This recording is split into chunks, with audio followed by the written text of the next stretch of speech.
轻轻落在我掌心，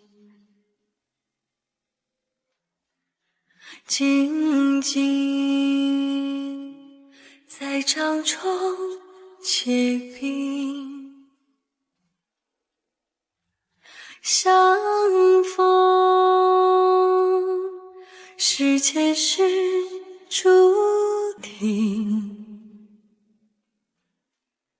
痛并把快乐尝尽。今天是九寨沟赏秋的第一天，却遇到了大雪。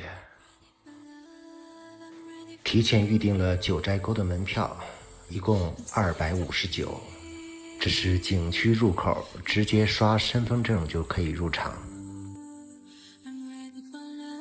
今天九寨沟是个阴雨天气，景区交通车开了一会儿，前面就下起了小雪。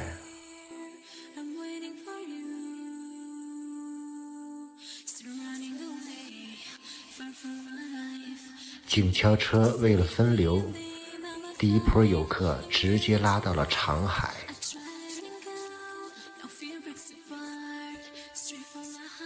那里海拔比较高，所以全都是大雪，这让大家都非常的兴奋。游客都通过车窗往外看，惊声尖叫。这里就到达了长海，虽然下着大雪，看不清远方，但是风景也尤其特别。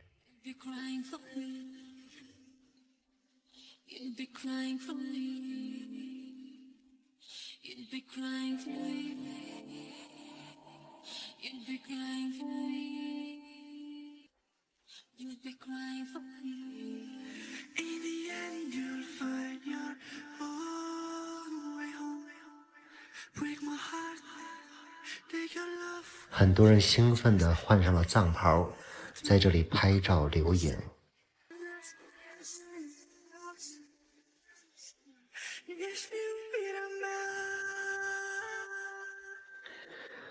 这样的雪景，即使我作为一个北方人，也很少欣赏到，确实太美了。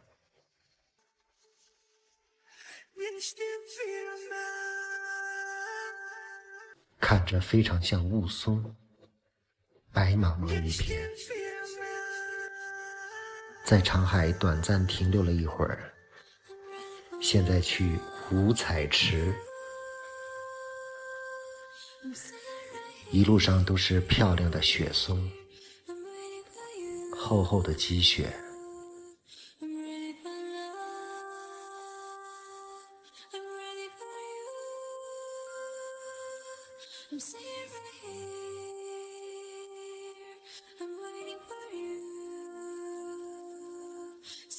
简直就像走入了童话世界。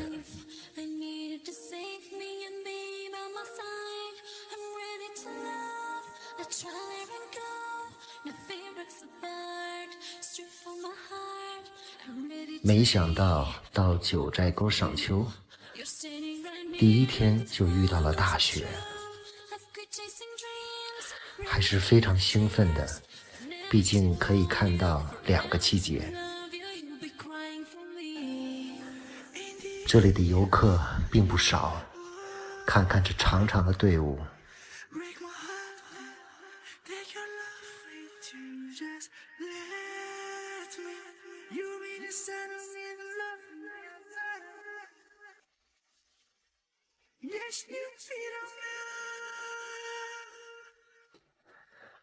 我还是挺幸运的，每次到一个景点都能够遇到特别好的天气或景色。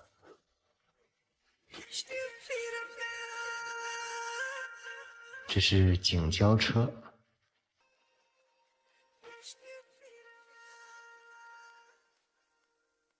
明明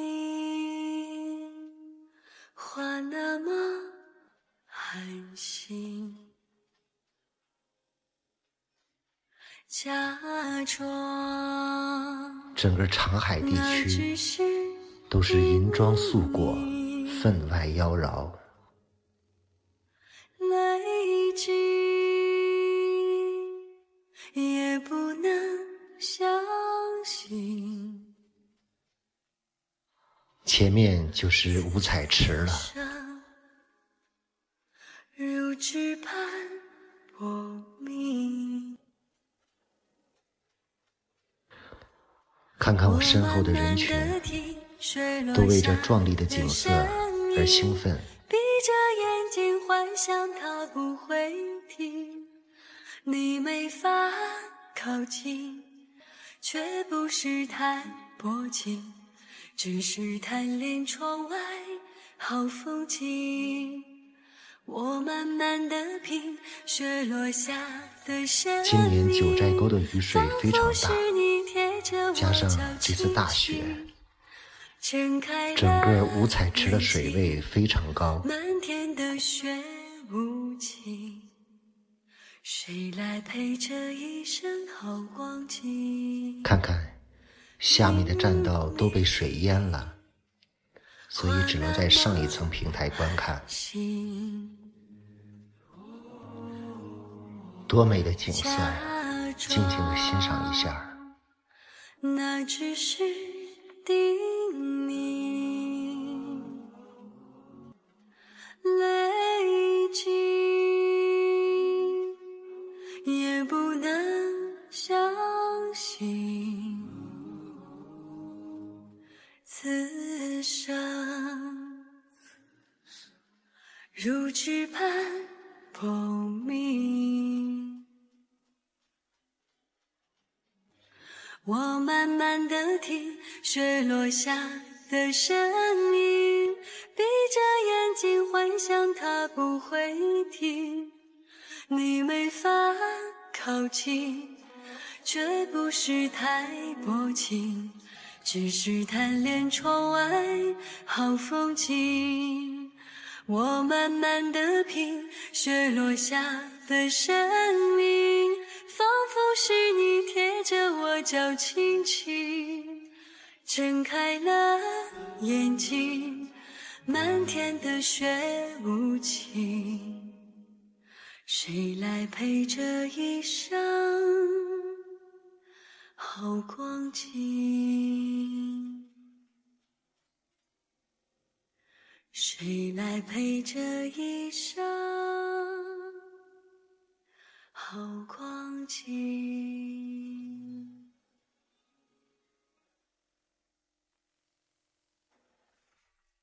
今天继续带大家游览庐山的西线，这里是庐山西线的精华景点。吹过云朵在天边来的路，无人之间默默地听懂。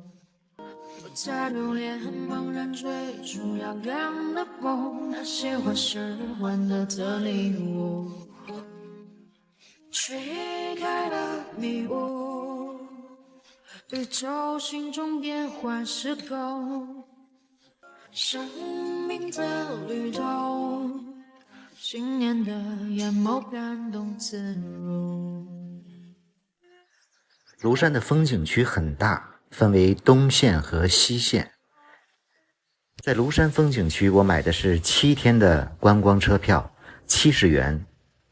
庐山的所有景点都可以坐观光车到达。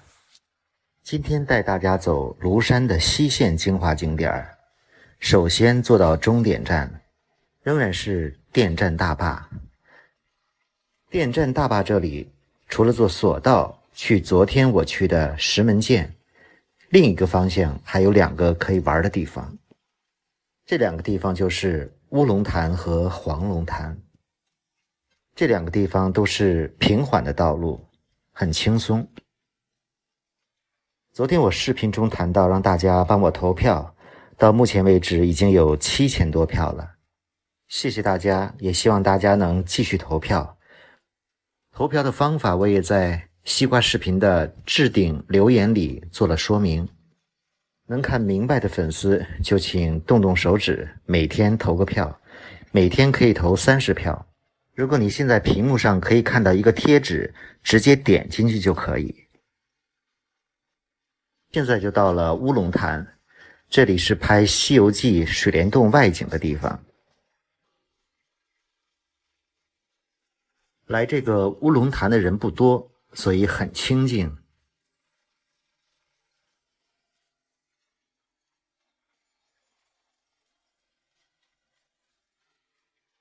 夏季坐在这里很凉爽。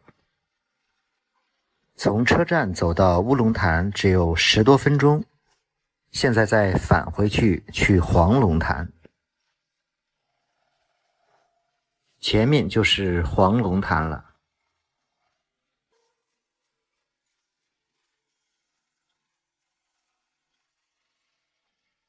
黄龙潭这边，在2片悬崖峭壁间有一段瀑布，岩石上有一些古人的题词题字。看看两边的峭壁间流下来的瀑布，岩壁上黄绿色的苔藓，地上的大石头，黄龙潭。黄龙潭这边如果不徒步，半个小时就够了。现在坐车返回到花径。这个是花径站这边很漂亮的如琴湖。庐山有2座美丽的湖，都是人工湖，一个是庐陵湖，庐陵湖在东线，一个是西线的这个如琴湖。之所以叫如琴湖有2个含义，一个是湖边有个石碑叫水声如琴，一个是从空中看下去，这座湖像一把琴。如琴湖春夏秋冬都很美，很上镜。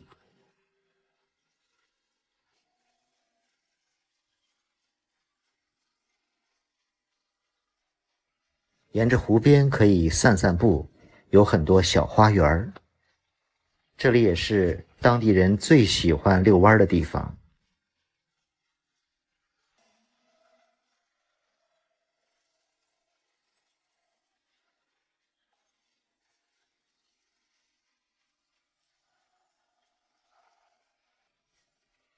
如琴湖边上就是非常著名的花径，在电影《庐山恋》里面，这里多次出现花径亭。人间4月芳菲尽，山寺桃花始盛开。长恨春归无觅处，不知转入此中来。这首诗就是白居易的一首著名诗篇，诗名叫做《大林寺桃花》。花径景区里最著名的是白居易草堂。刚才的这首诗就是白居易在游览花径时看到桃花盛开涌出的一首诗篇。这个就是白居易草堂，当然原址不在这里。白居易曾在庐山待过多年，这里面展示了白居易在庐山期间的一些生活记录。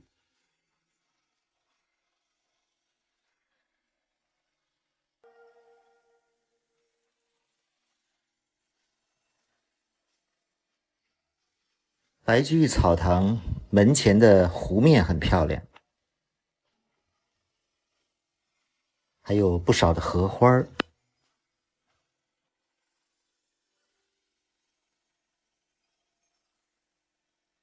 在如琴湖和花径这边游览完毕，可以到马路对面，对面是锦绣谷。从这里的锦绣谷沿山谷行进，大约1-2公里，可以一直走到仙人洞。这是锦绣谷里的天桥。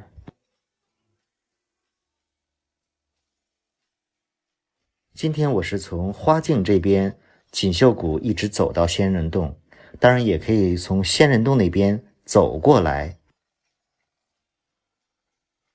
总的来说，锦绣谷这边的道路不是很难走，只有一部分是爬上爬下的。但是这里很多地方都是悬崖峭壁，所以安装了很多护栏。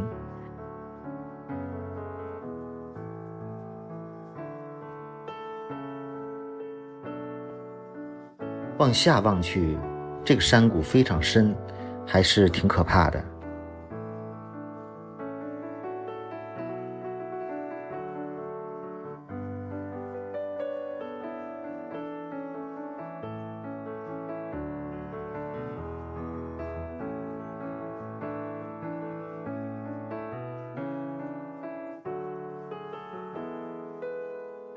从花径这边的锦绣谷一直走到仙人洞，估计要走1个小时，中间有1、2个地方可以休息一下。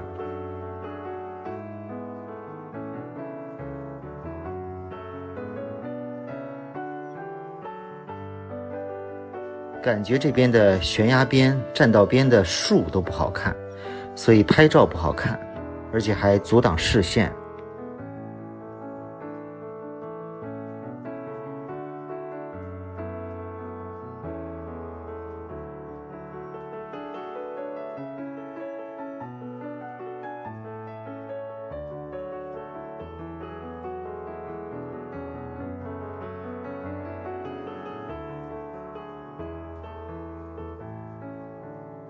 不知道其他时间这里面游客多不多，反正今天路上看到的人很少。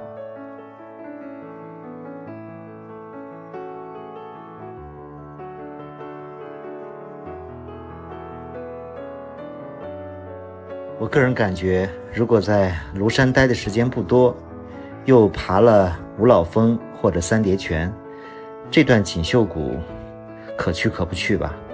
可以从外面直接坐景区的观光车到达仙人洞。不知道其他人走过锦绣谷的感觉这边景色如何？我想如果碰到云海就另当别论了。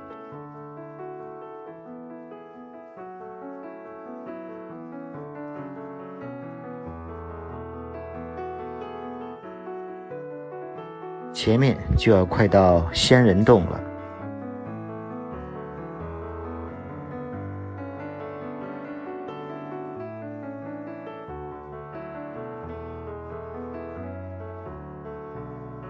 现在进入了仙人洞这边的景点。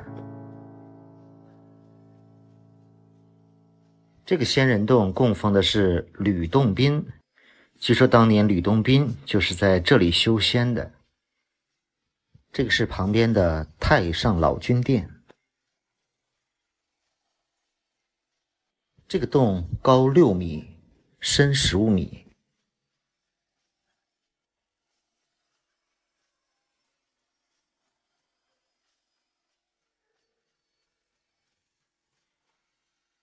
进洞看一眼，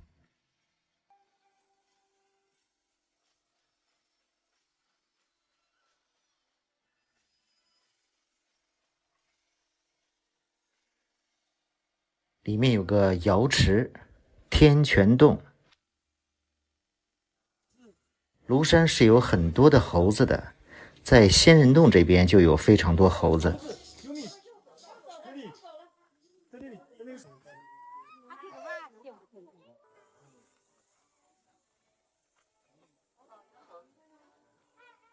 这里的猴子看上去还比较温顺，不会过来打劫。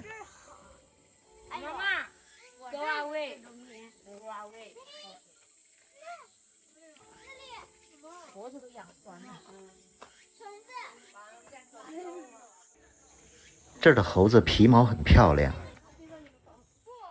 哇，这真轻。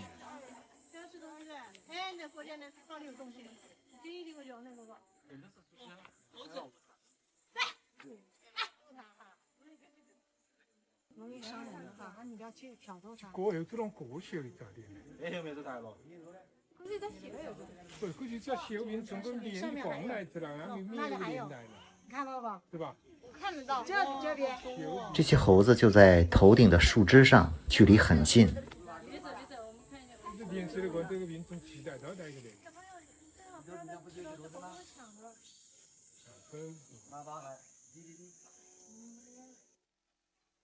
前面就是仙人洞的正门了，门口的这块石头和松树很著名。这个就是仙人洞的正门。在仙人洞正门的左边有个玉碑亭，这个亭子也是有来历的。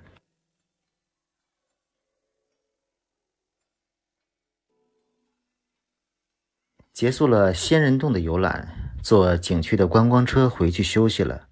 今天玩了4个地方，这4个地方也是西线一日游的精华。明天去西线最后的2个地方，大小天池。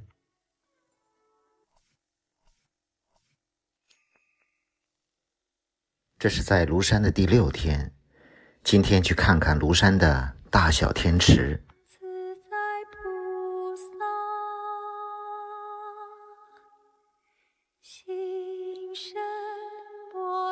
很想留在这里来一场禅修之旅。景区的观光车，在庐山待了几天了，个人感觉这里游玩的地方很多，虽然景色和我之前去的很多地方相比没有那么惊艳，但是还是印象深刻。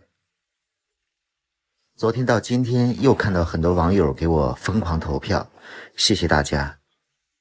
今天还有初赛的几个小时投票时间，可以继续投票。小天池这，现在到了庐山的小天池，这里有一个庐山的牌楼。小天池最著名的是诺纳塔院，这个塔院位置非常好，而且是一个修行的好地方。来庐山旅游去小天池的游客并不多，但是这里真是个好地方。小天池的诺纳塔院在山上，需要爬一段山路。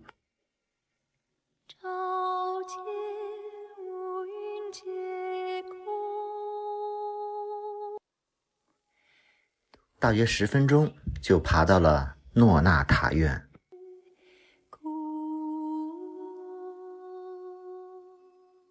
诺纳塔院的特别之处在于，它是我国南方少有的对外开放的一个密宗场所。眼前的就是小天池，看上去这是一个天井，据说这是文殊菩萨用一指禅戳出来的。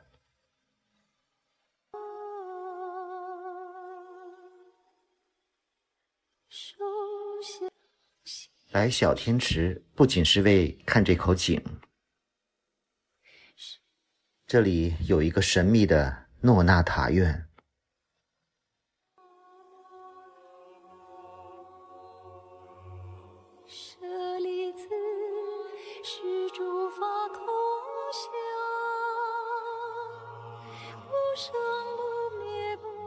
眼前看到的这些都是来这里做禅修的人。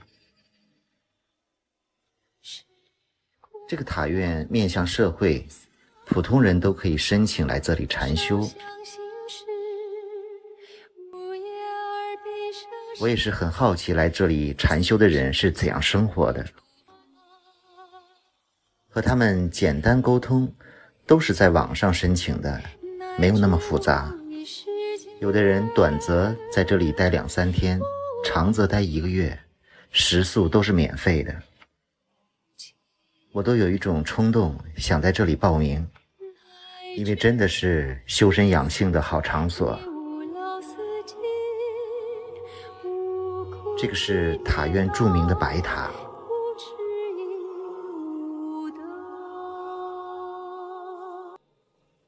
小天池景区的自然风光非常美，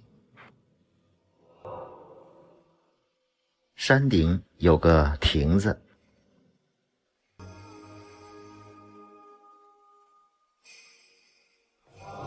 不过到这里的时候天气变得不好，云很厚。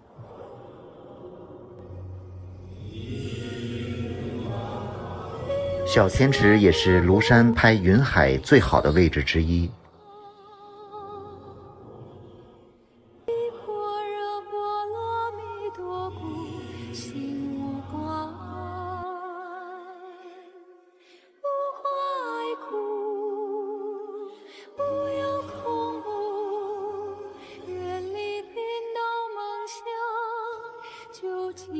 云雾越来越厚，有点要下雨的感觉。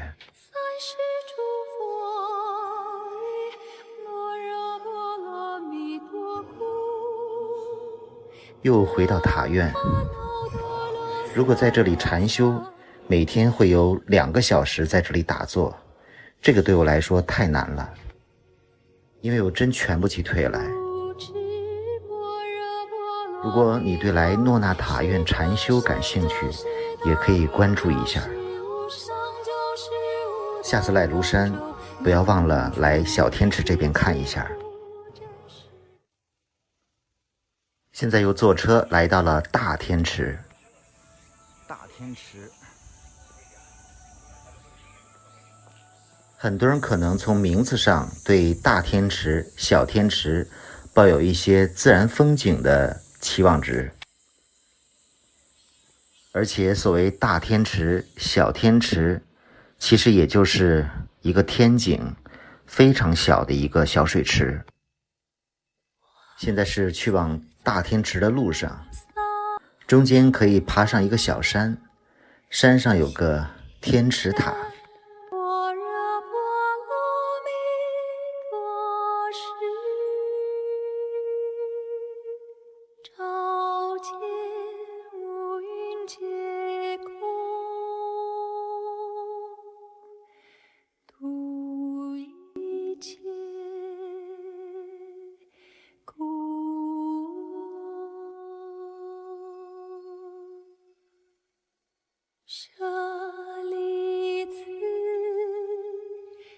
这里还有个天池寺的石刻，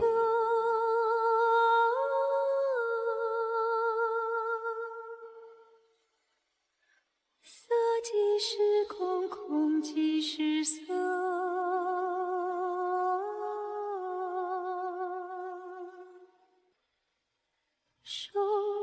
来大天池的游客也不多，如果只是在这里看大天池，大概20分钟就可以。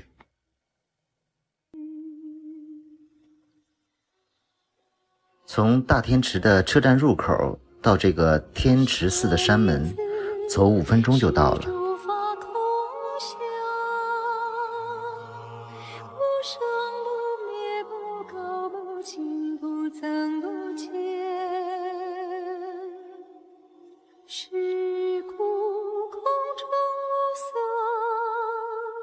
无手相行识，无眼耳鼻舌身意，无色声香味触。这里的云雾也很大。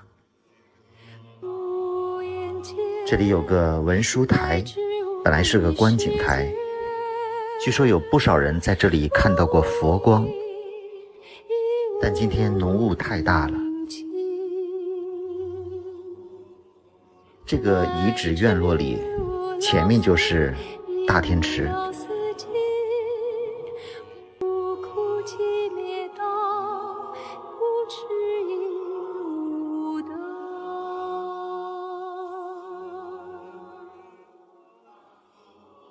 这个大殿的前面就是2口天井，就是大天池。这2个天井也是终年不枯的。传说也是文殊菩萨用2指禅戳出来的。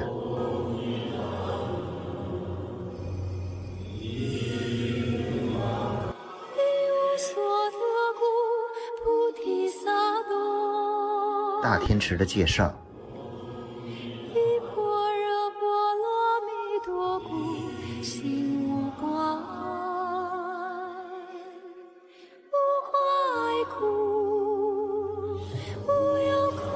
很多人来大天池，更多的是去看龙首崖，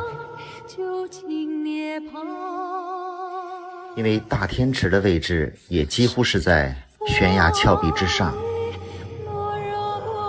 从这里有个小门，就是通向龙首崖的。从大天池到龙首崖，要向下走200米左右。是般若波罗蜜多，是龙首崖是一个巨大的方形石崖，很多人在这里拍过很漂亮的照片。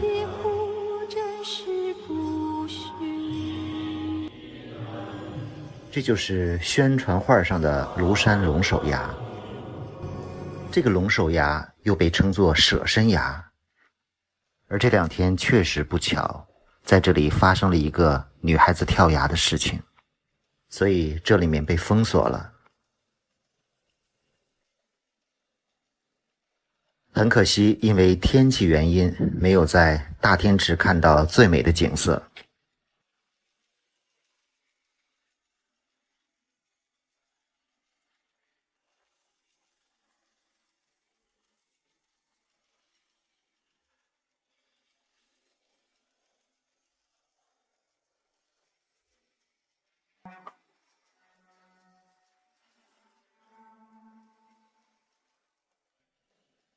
在庐山将近待了1周，真的很喜欢庐山。